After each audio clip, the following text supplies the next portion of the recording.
Hey Sarah, how are you? I'm Paola. That's me. And it's an honor taking you inside of Carrillo's Hill Museum and show you the extraordinary of Pintura Reactiva in Mexico. So let's go. First of all, I'm going to introduce you to this exposition. In here is all Mexican. Yeah, all the artists in here are Mexican. Well, almost. They make paintings a pictorial work of art. They are considered open-minded on diverse themes like speeches, temporalities, new imaginariums, and plastic arts. Oh yeah, pure contemporary art. Most of them are not even artists. Or maybe the pieces are not from them. But the interesting thing in here is that they took reference from other paintings and works. So let's go. Here we have the first one. This painting was made by Ulises Garcia Ponce de Leon in 2015 and has no title. As you can see, it's the representation of palettes with some marked instruments. In general, it has no perspective and no depth. But if you can see closer, every little painting has perspective and depth. The main theme for me is work, the hard work here in Mexico. Let's go to the second one. This paint was made by Andrew Humphreys. He is German and it has made in 2017. The title is Chinese Tongue. Yeah, it's a tongue of Chinese. He tried to mix a Chinese and German tradition and then neutralize light and hard brushes.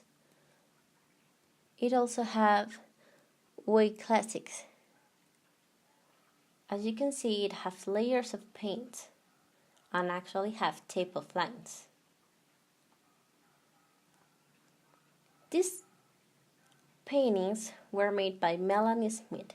She's from England and it was made in 2015.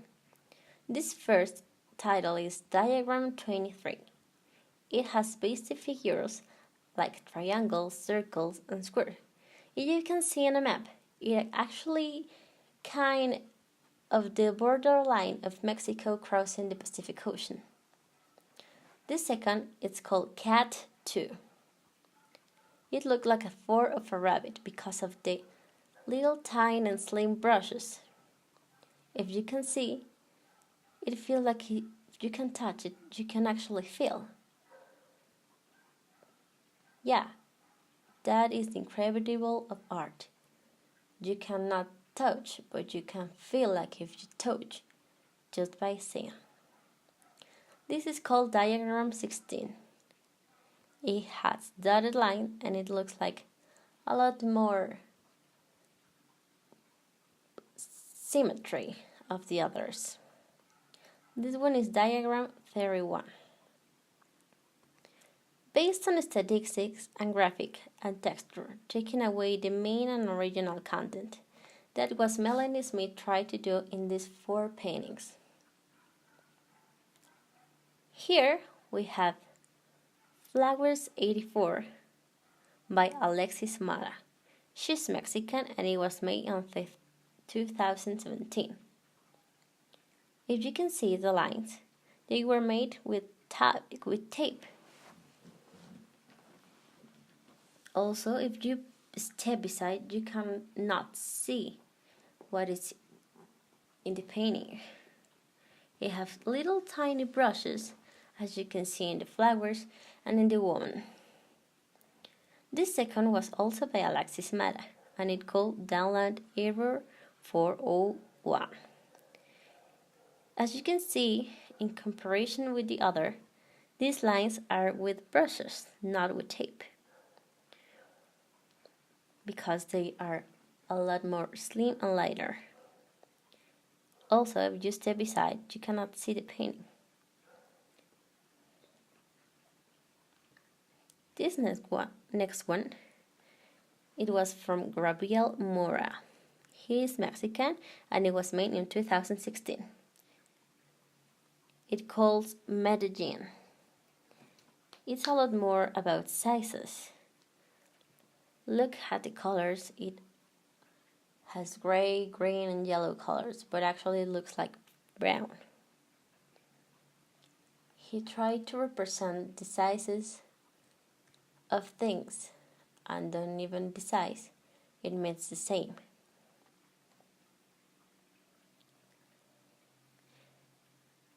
These are one of my favorites, and it was by Yishai Yoshidama. He is American, and he did it on 2000. It calls Narciso Morandi. As you can see, it's a decomposition of still life in black and white. It's like you're creating a painting, you took away the black, you took away the white, and if you match it together, then you have an amazing and incredible painting. This one next is from Cecilia Barreto. As you can see, this is one of my favorites. Not just because of the symmetry and the perspective, it's because the meaning I gave it. From the left side, we have this painting called Is Never Enough 48. In this side, you can actually see a pulse, a markable pulse, that is down, and it's black and white.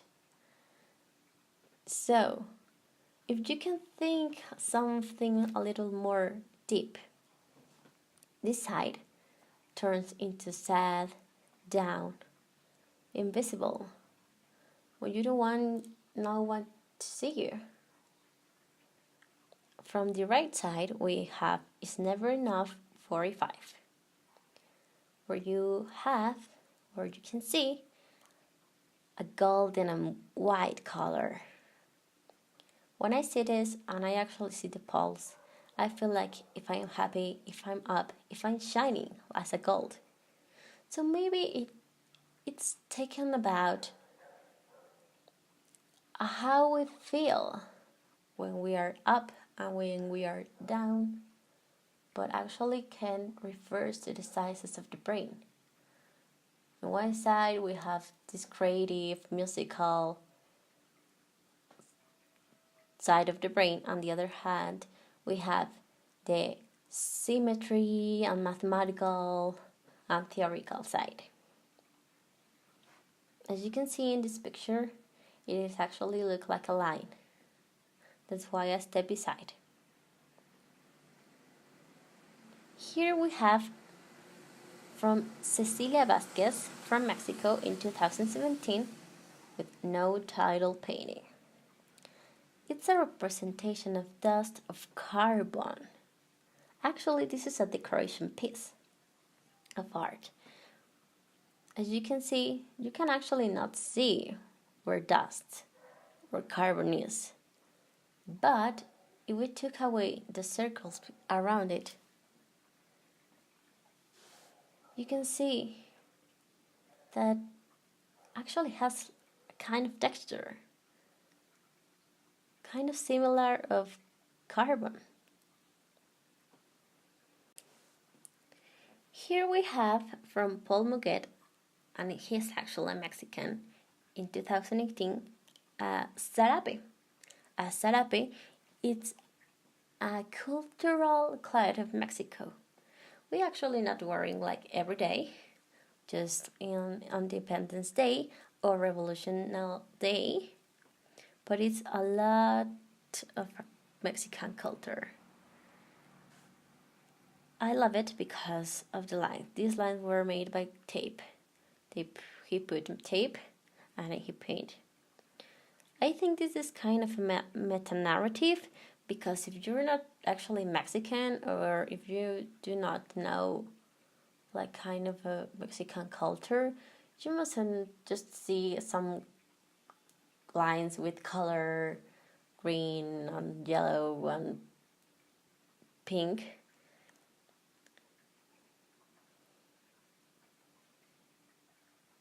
Here we have, with no title, by Francisco Larios Mexican in 2018. These incredible paintings, they are all different perspectives. He was trying to print limits and frontiers, referring to musical and mathematical theories.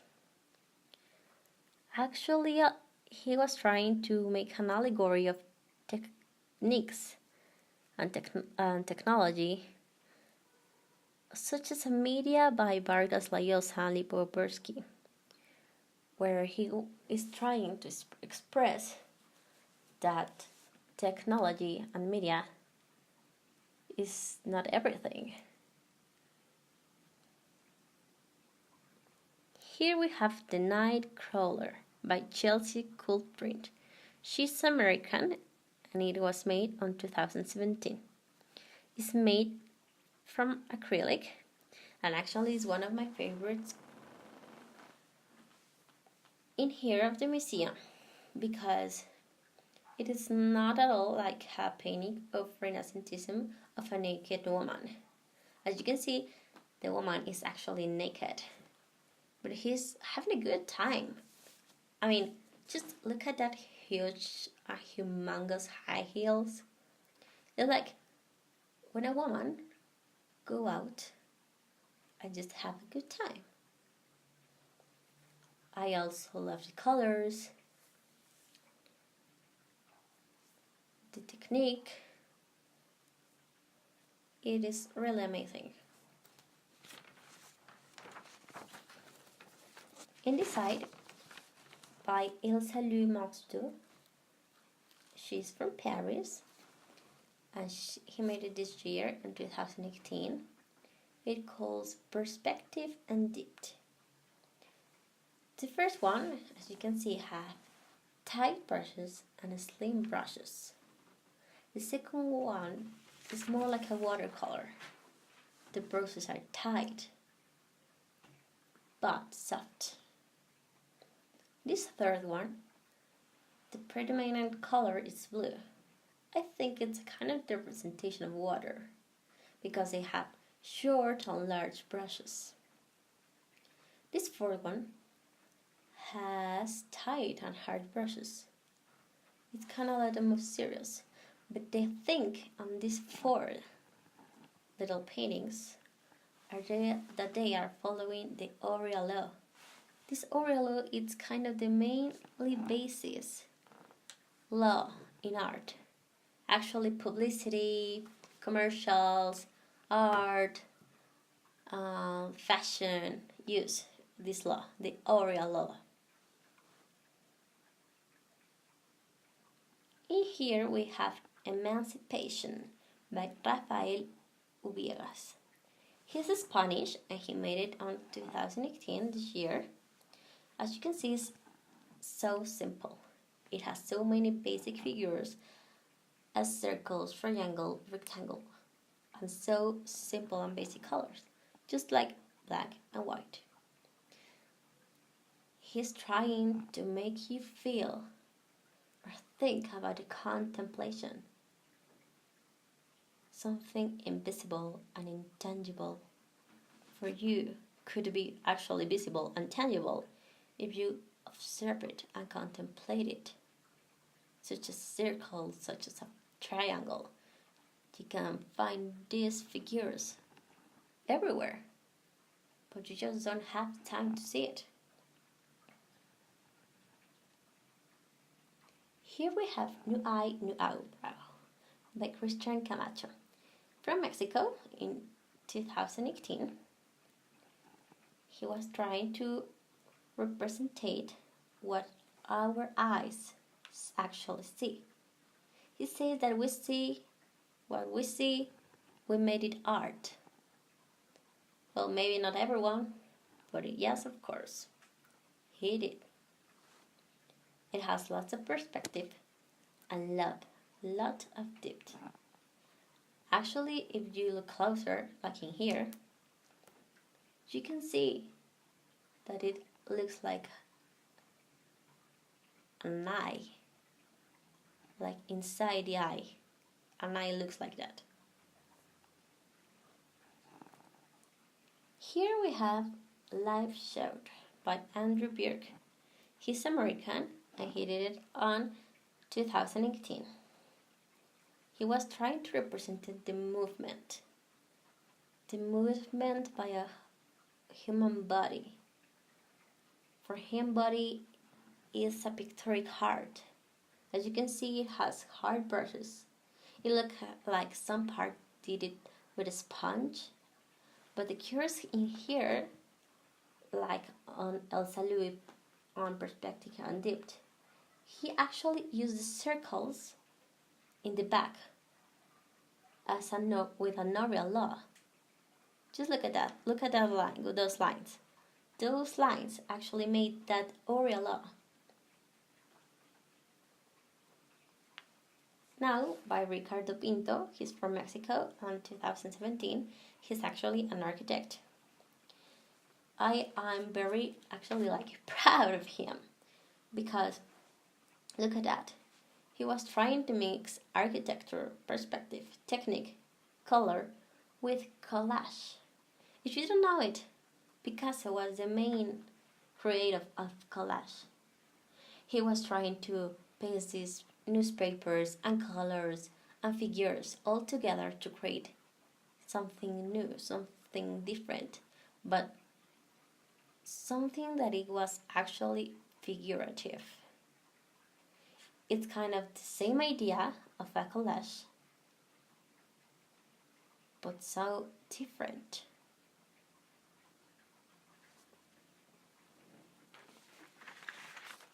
In here, we have Plaza Tres Culturas by Plinio Avila. He is Mexican and he did it on 2018. This painting is so representative in Mexico. Once again, if you don't have the knowledge of what is happening or what's happening on Mexico, a meta-narrative, you won't even know what is that. And I'm going to explain you because I think you don't know. In Plaza Las Tres Culturas, it was a humongous genocide of students who were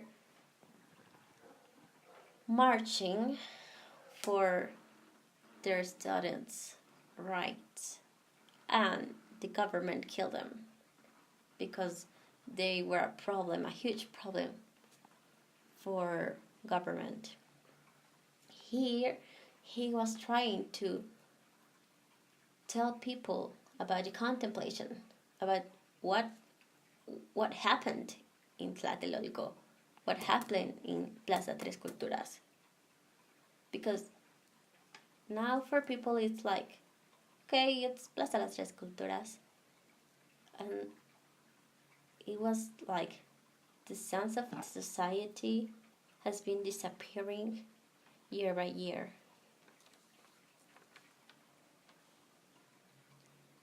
Okay, here we have Emergency by Teresa Velázquez. She's also Mexican, and she did it in just this year. He made a pictorial plane, kind of abstraction of color and light. And it's pretty. Look at those lines and those brushes are really perfectionism.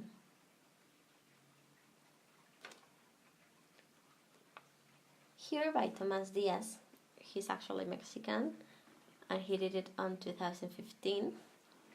We have this mixed sculpture blackboard. We can see the cloud and its break. You can see the background.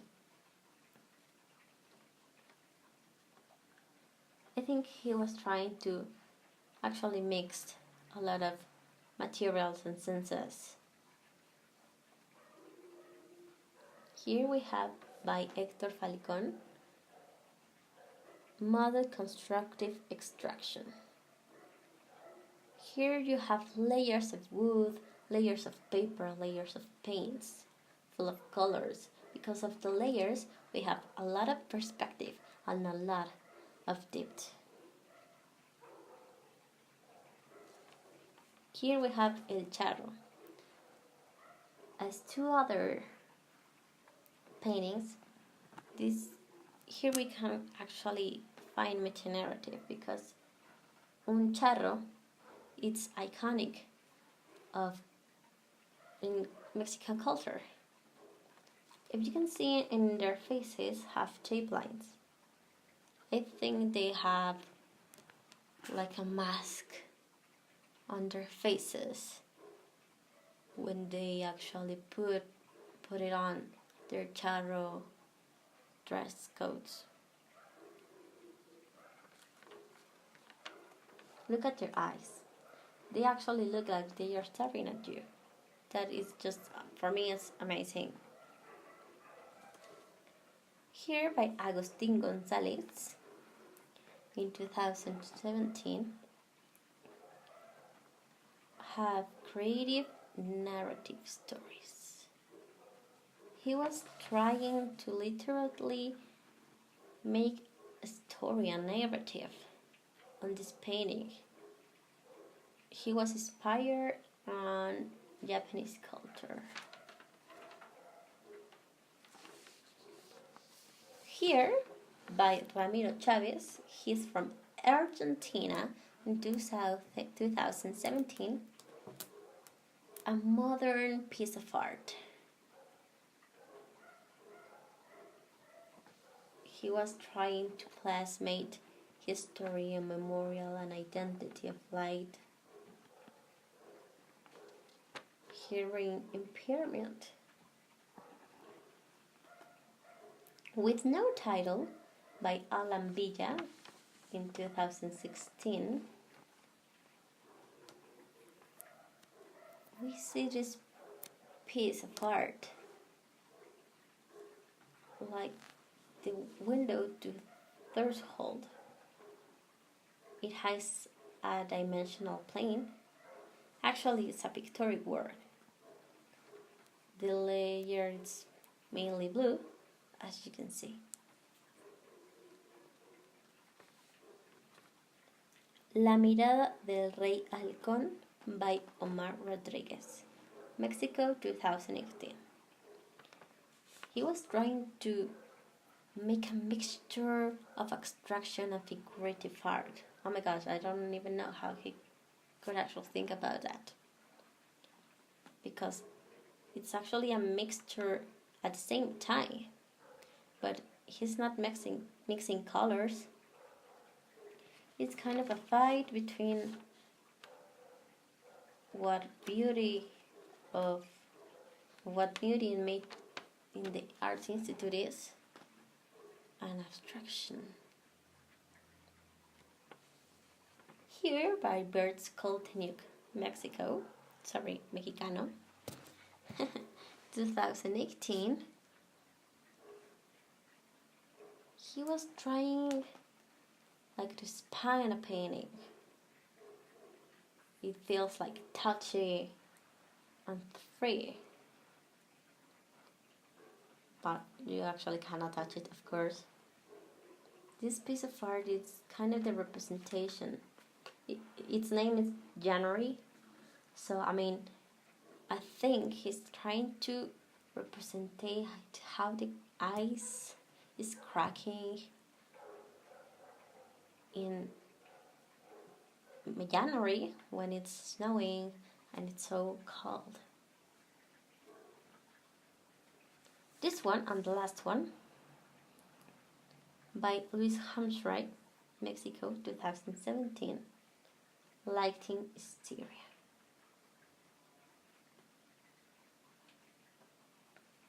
Here's a decomposition of solids. He actually used mole. Mole, it's a food we eat in here in Mexico. It's typical from Puebla, mainly, but here are so many types of mole. He used mole to paint on this cooked paper. Well, Sarah, I'll talk you just a little about this incredible and extraordinary experience that I had on Pintura Activa in Mexico. I hope you can visit us soon so you can see a lot more of Mexico and a lot more of our museums, because we have a lot of museums, a lot of art, a lot of culture, a lot of everything. I'm not just talking about Mexico. Here you can have a new perspective of how others, not just Mexicans, see your own culture. And I don't know, we can actually make a mix of cultures and make something incredible. I hope you see you soon and hope you have a great time enjoying this conversation, this explanation.